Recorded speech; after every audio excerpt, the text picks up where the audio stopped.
Dan telah bergabung melalui sambungan Zoom pengamat ekonomi sekaligus Direktur Eksekutif Segara Institute, Peter Abdullah Rejalam. Selamat malam Pak Peter.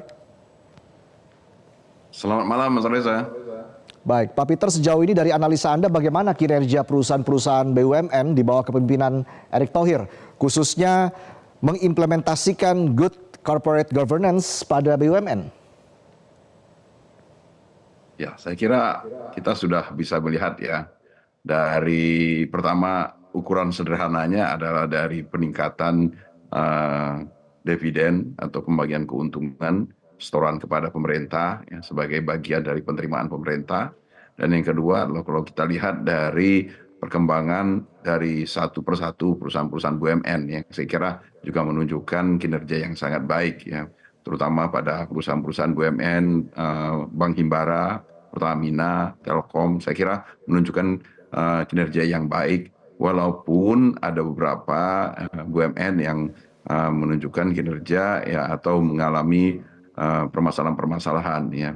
Walaupun kalau menurut saya khususnya untuk perusahaan-perusahaan BUMN karya itu tidak bisa sepenuhnya disebutkan sebagai kinerja buruk dari BUMN-nya, karena permasalahan itu muncul dari penugasan-penugasan yang diberikan kepada BUMN karya tersebut. Jadi ukuran dari kinerja dari BUMN itu adalah tidak hanya semata dilihat dari kondisi keuangan. Soal BUMN karya ini bagaimana evaluasinya ke depan atau bagaimana meningkatkan kinerja dari BUMN karya, Pak Peter? Kinerja BUMN karya ini nggak bisa kita sebut sebagai sepenuhnya buruk ya, karena kita tidak bisa mengakui keberhasilan pemerintahan sekarang untuk membangun infrastruktur dengan menyebutkan kinerja BUMN yang membangun infrastruktur itu buruk. Ini kan sebuah kontradiktif ya, sebuah kontradiksi yang seharusnya tidak terjadi ya, di mana yang membangun infrastruktur yang kita akui sebagai prestasi dari pemerintahan saat ini itu, tetapi di sisi lain mereka yang membangun kita sebut berkinerja buruk. Nah, kinerja dari BUMN karya ya yang sekarang ini bermasalah itu sebenarnya lebih disebabkan oleh tidak balance-nya antara penugasan dan apa yang diberikan oleh pemerintah kepada BUMN tersebut. Jadi ini sederhananya gini, BUMN karya ini diberi tugas, tapi nggak dikasih duit, ya. Ya kondisinya jadi seperti ini, ya. Sehingga karena tadi saya kira Pak Erick Thohir sudah menjelaskan ada penugasan bagi BUMN karya ini, tetapi karena mereka tidak mendapatkan sumber pendanaan yang cukup, mereka harus melakukan hutang. Ya, hutangnya jangka pendek, sementara adalah pembangunan yang dilakukan mereka itu adalah pembangunan jangka panjang yang menghasilkan cash flow jangka panjang, sehingga terjadi mismatch di dalam pengelolaan cash flow mereka. Itulah yang menyebabkan BUMN tersebut menjadi berdarah-darah. Ya, saya kira ini yang harus dikoreksi untuk kedepannya. Baik, kalau kita bicara lagi lebih jauh terkait dengan holding, perusahaan holding BUMN. Seperti apa Pak Peter Anda melihat sebenarnya standar prosedur operasionalnya dalam mencapai tata kelola perusahaan yang baik, Pak Peter? Ya, saya kira untuk holding ini lebih utamanya pertama ya agar supaya pemerintah juga bisa fokus ya, karena dengan jumlah BUMN yang lebih sedikit, pemerintah bisa khususnya Kementerian BUMN bisa melakukan pengawasan yang lebih baik ya terkait di pengembangan BUMN tersebut ya. Sementara di lini bisnisnya juga bisa dilakukan sesuatu yang sinergi ya. Ya, selama ini kan harus diakui ada beberapa BUMN ya, anak-anak BUMN ya, itu yang kemudian bisnisnya menjadi semacam overlapping atau bahkan bersaing antar BUMN, anak BUMN itu sendiri. Nah, sementara dengan adanya holdingisasi ini, lini bisnis menjadi lebih tertata dan pemerintah khususnya Kementerian BUMN juga bisa melakukan pengawasan dengan lebih baik, ya, termasuk juga dalam hal ini untuk menjaga tata kelolanya menjadi lebih baik. Kita bicara soal Himbara, Bank Mandiri, BRI dan BNI masuk dalam World's Best Bank begitu.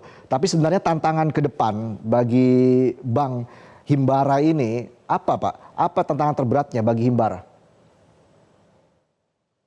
Kalau untuk kita bicara tentang bank ya, ini memang bisnis yang unik ya untuk di Indonesia. Ya, perbankan kita ini sangat baik ya. Dengan kinerja yang tadi disebutkan diakui di level dunia ya. Tetapi persoalannya adalah perbankan kita ini tidak mampu untuk bersaing secara global ya. Perbankan kita ya hanya tanda kutip jago kandang ya, karena memang ini tidak bisa disalahkan banknya. Kondisi sistem keuangan kita mendorong kita seperti itu, yang menjadikan kita menjadi semacam jago kandang.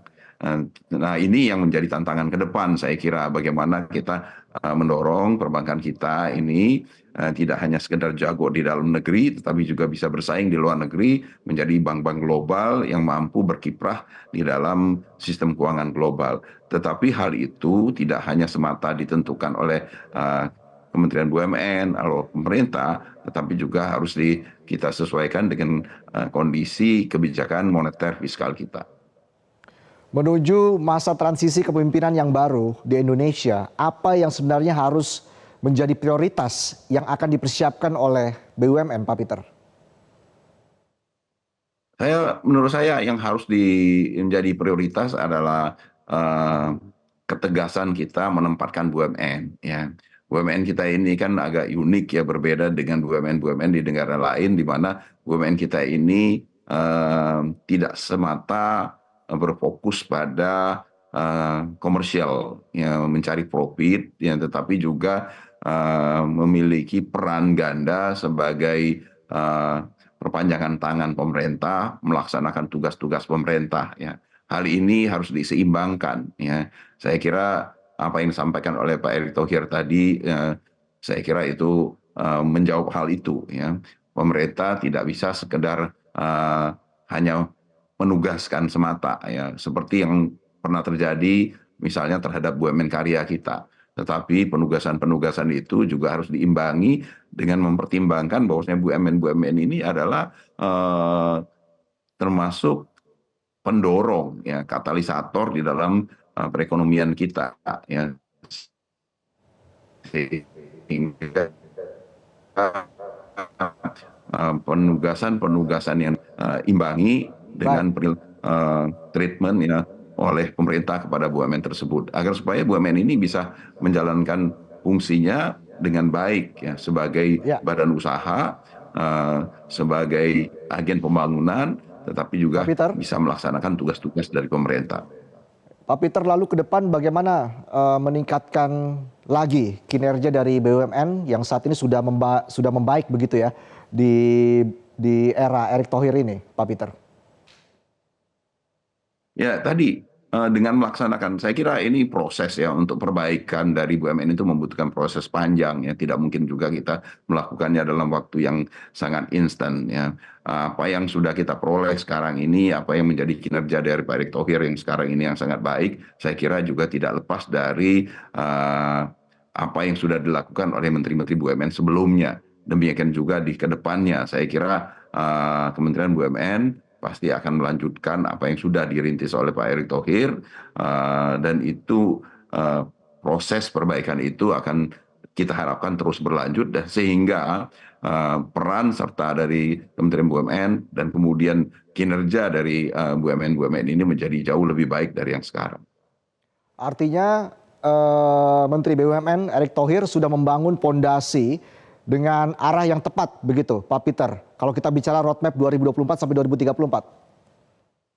Saya kira demikian ya, apa yang sudah dilakukan ini sudah cukup baik ya, dan boleh dikatakan bahkan bisa dikatakan sangat baik, sehingga nantinya pada tahun-tahun mendatang nanti dengan fondasi yang sudah terbangun kokoh ini, BUMN-BUMN kita bisa berkiprah lebih baik lagi. Baik, terakhir harapannya Pak Peter untuk kinerja BUMN ke depan seperti apa? Harapannya tentu saja adalah ya pertama dari sisi pendapatan bisa menyumbangkan pendapatan yang lebih baik. Yang kedua adalah bagaimana BUMN-BUMN ini bisa menjadi lebih merata ya. Sekarang ini kan ada BUMN-BUMN yang masih mengalami permasalahan, ada BUMN-BUMN yang sangat bagus ya, yang memberikan berkinerja sangat bagus. Nah, yang yang sekarang ini masih mendapatkan menjadi menghadapi berbagai permasalahan ini bisa diselesaikan, ya. Sehingga secara keseluruhan kontribusi dari BUMN-BUMN yang terhadap penerimaan, terhadap penciptaan lapangan kerja, terhadap pertumbuhan ekonomi kita bisa menjadi lebih maksimal lagi. Baik, terima kasih Direktur Eksekutif Segara Institute, Pak Peter Abdullah Rejalam, sudah memberikan analisanya bersama kami dalam Special Report. Selamat malam. Jelajahi cara baru mendapatkan informasi. Download Metro TV Extend sekarang.